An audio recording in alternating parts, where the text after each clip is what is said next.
There's a few brand new Switch stories we have to talk about today, starting with a brand new sale that just went live that physical collectors will want to pay attention to, as it is buy two, get one free on Amazon's website, and there's a number of notable Switch titles that are a part of this sale. Then we also have to cover the review scores that are now live for LEGO Star Wars Skywalker Saga, and specifically our first look at Nintendo Switch gameplay of this brand new release that will be out tomorrow. Then the big talking point for today's video is a conversation around Nintendo Switch Online, as we are fastly approaching the end of the N64 games that we know to be confirmed to be added to the service, and we have to have a conversation around what Nintendo may be planning and when we will get the announcement for future N64 games to make it to Nintendo Switch Online plus expansion pack.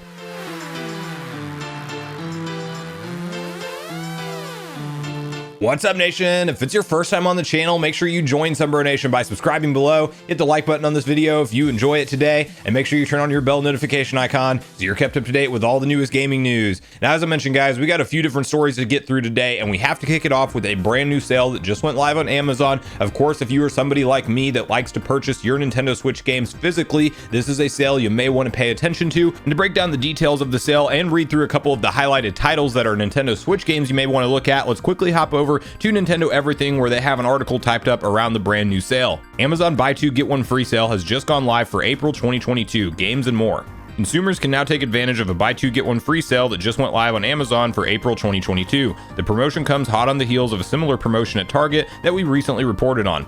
Other than video games, a few categories are included, like board games and kids books. A bunch of Switch titles are already up in the Amazon sale. Some of the highlights include Shin Megami Tensei 5, Ori the Collection, Assassin's Creed the Ezio Collection, Mario and Sonic at the Olympic Games Tokyo 2020, and the just released Crystar. You can mix and match with other platforms, PS5, PS4, Xbox Series X and S, PS4, as well as other categories. Update: the original selection has indeed been updated since our original post. There are some new heavy hitters such as Monster Hunter Rise, Bravely Default 2, Rune Factory 5, The Great Ace Attorney Chronicles, Life is Strange True Colors, and more.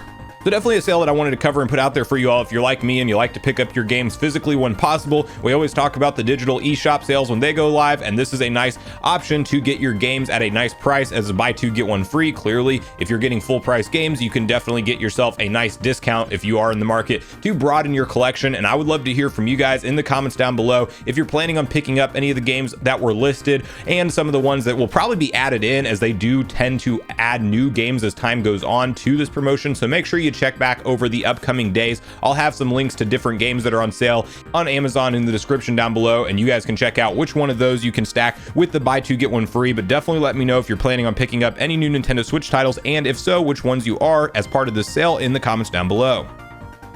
Now, the next story we're talking about today has to do with LEGO Star Wars The Skywalker Saga, and if you've been around on the channel here for a while, you've probably remembered me talking about this game as we've gotten new updates and footage about it, because I'm actually very hyped for this game to release. It is out tomorrow, April 5th, which is very exciting, and it's released on all platforms, PS5, PS4, Series X and S, and of course Nintendo Switch. And the reason it is in the news today is for a couple different reasons, first of which the review scores have gone live on Metacritic, and it is ranking very high at an 84 on the PS5 version of the game and a 81 on the Nintendo Switch version of the game. And another question I've had with this title up to this point in time is, how will the Nintendo Switch version of this game look and run? And we do have that look at gameplay from the Nintendo Switch directly, which I will have linked to the full video in the description down below from Nintendo Everything. But they do a nice 25-minute or so overview of the beginning of the game, and they do show you the footage running on the Nintendo Switch. And I gotta say, I was pretty concerned with how this game would actually look and feel on the Switch versus the other platforms, as I like to always get my games on Switch when possible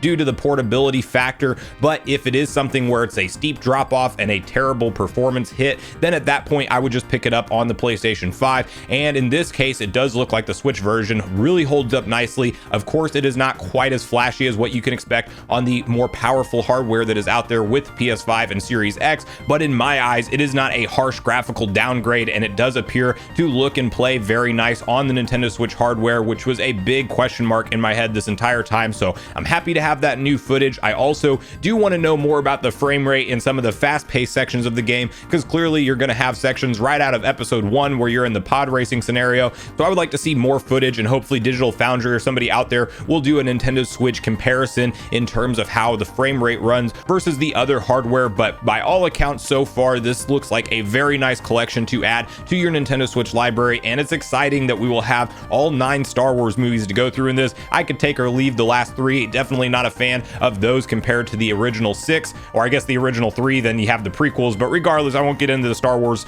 history with you guys, but it is something that I am very pumped to play through. Again, I definitely love to get re-immersed in the world of Star Wars, and it is a perfect time if you are somebody like me who is kind of counting down the days at this point to Disney Plus's new Obi-Wan Kenobi series, where they do bring back Ewan McGregor and Hayden Christensen, which is a big deal for me to see that duo in action again. So I am all about Star Wars right now. I will definitely be picking up this game tomorrow. It's still going to have to wait just a little bit for me to actually start it due to the backlog of games I really need to get through, but I am going to absolutely put some time and hours into this adventure, and I want to hear from you guys in the comments down below what you think about the reviews that are going live so far, how you feel about the game at this point with all of the new footage that is out there, and whether or not you are planning on picking this up on release or later on, and definitely let me know which platform you were planning on picking it up for as well. So please share all your thoughts and feelings on all things Lego Star Wars The Skywalker Saga in the comments down below.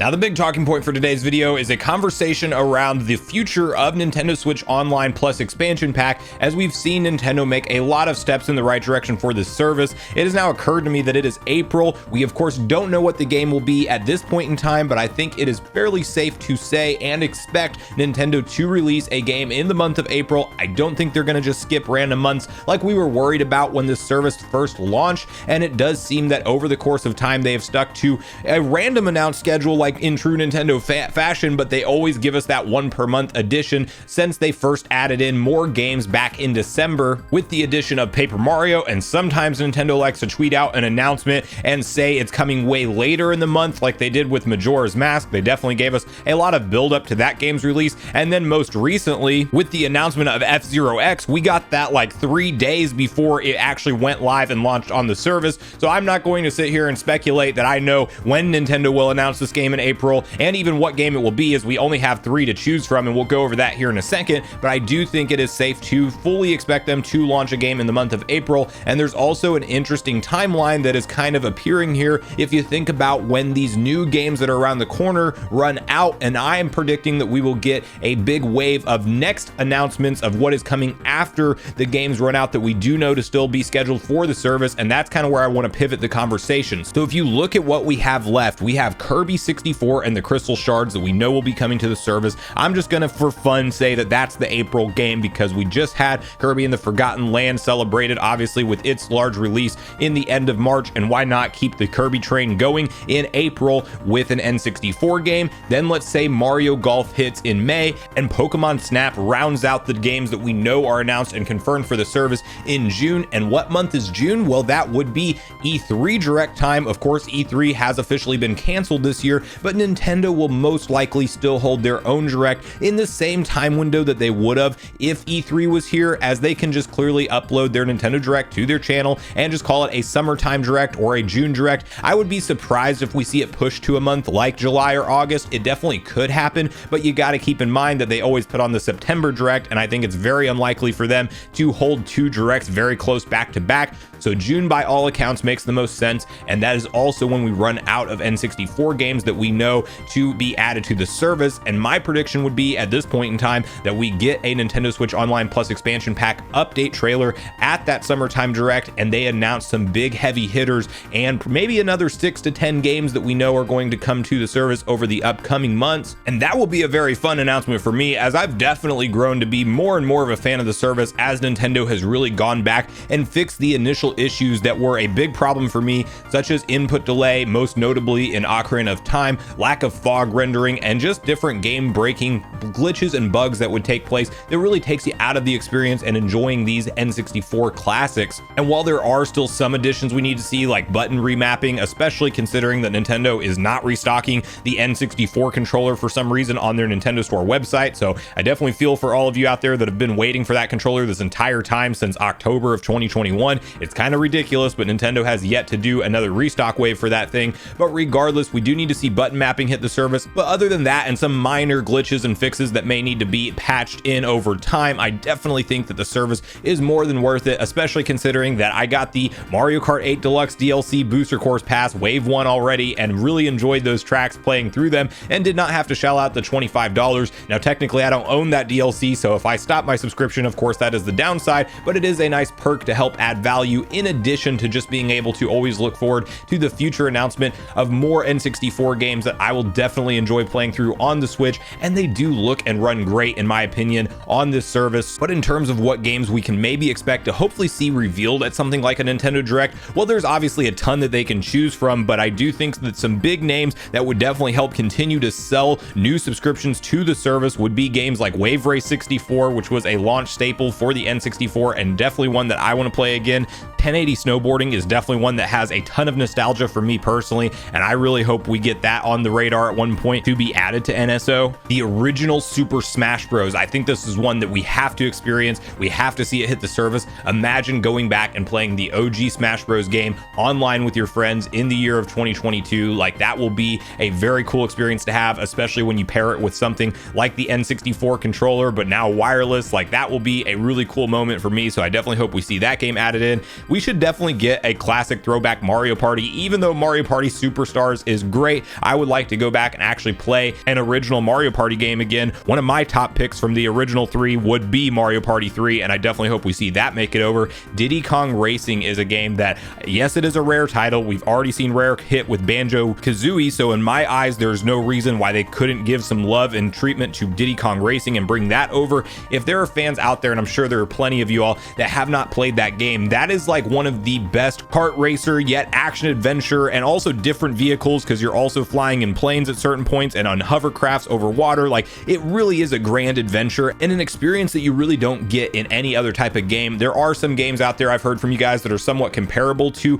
Diddy Kong Racing, but they are few and far between, and that is definitely a game that we need to see hit the service. And hopefully when and if we do get that game on the service, they launch it with the co-op mode being more available, as it was actually locked behind a cheat code on the N64 version, if I'm remembering right, which is quite crazy, but the co-op mode is so enjoyable if you sit down with a friend and go through that game together. So I definitely hope that that is something that is enabled and supports online play, and that alone, I mean, would make the service worth the asking price. Like, that is such a classic title for me, and I certainly hope we do see it happen. While we're on the subject of Rare games, Banjo-Tooie I think is a safe prediction at some point to be announced and be released for the service. And a couple Rare games that I hope will happen but also have some complications along with them would be Perfect Dark and Conker's Bad Fur Day, as both of those sit at an M or mature rating, and how Nintendo will handle a mature rating game on a live active subscription service that is more marketed towards, of course, the family. I don't know if they will do it. Hopefully they can figure out how to do just an age gate thing and allow parental controls to take over and still give us those games, but there's also a very likely conversation that Nintendo will just not bring over M-rated games. And lastly, the big Rare game that everybody wants to see hit the service, that has a ton of rumors and speculation around it online right now, is GoldenEye 64, and maybe even a remastered version hitting Xbox platforms and hopefully Nintendo Switch also. But at least, at the very least, I think that we do end up getting this game as part of Nintendo Switch Online at some point in the future. It could just be a individual remaster and release, and it's just sold in cartridge. That's fine with me too. However, this game needs to make it over. It needs to make it over eventually, and of course, there is a ton of reason why fans are expecting this game to be around the corner. We had the Rare developers, Xbox accounts spotted unlocking new achievements that were not tied to the old attempted remaster of GoldenEye, but rather a new build and new version. And we had the Germany ban lift situation hit, which I won't go into detail on all the things, but there is a ton of smoke, and when there's smoke, sometimes there's fire. I think it is with this one, and I think something is being planned with GoldenEye's release right now. And my question mark is, does it just drop on NSO and then Microsoft gets a different version on Game Pass, or is it just the same version and we just see some slight graphical improvements similar to how we see them just essentially eliminate pixels and up-res the games on NSO, or is it something more than that? And I certainly hope it's something more than that, because I do think this game deserves that treatment. But clearly there are plenty of other N64 titles that would be a great fit for the expansion pack service. And at this point in the video, guys, I want to know from you personally on which games you hope we see announced next. Do you agree with me and think that June time direct makes a lot of sense for Nintendo to unveil its next batch list of N64 games, and which games do you hope we do see announced when we do get some kind of official update for Nintendo? And bonus question, let me know what you think about the April, May, and June game. Just have some fun and predict which ones you think will be launching and when. But please share all your thoughts and feelings on all things Nintendo Switch Online Plus expansion pack and all the stories we talked about today in the comments down below before you leave the video, as I do look forward to getting a back and forth conversation started with you all around these topics. Make sure you check out the weekend video if you haven't already, where we discuss the big delay around Breath of the Wild 2 to 2023 and what that really means for the rest of 2022's games lineup, and even a potential for new hardware to launch alongside of the new Zelda game in 2023. Also, make sure you like, subscribe, turn on your notification bell, and I will see you guys in the next video.